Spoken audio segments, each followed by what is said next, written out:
05201332.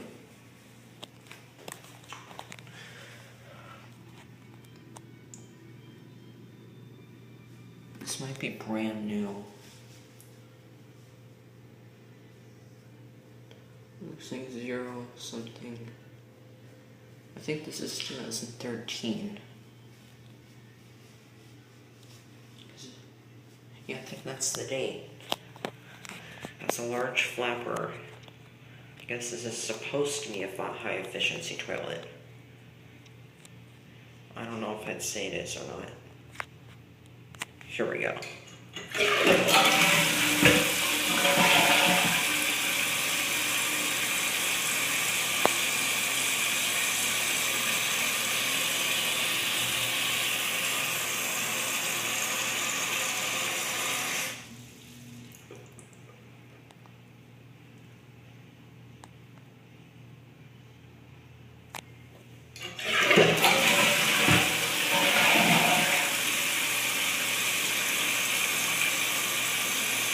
As predicted, the overflow tube is draining in the tank.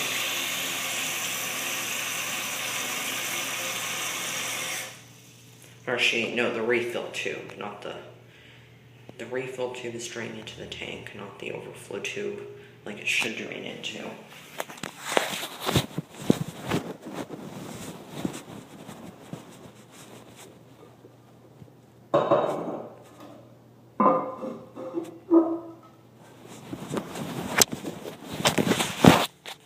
Wish I saw the toilet that was here before.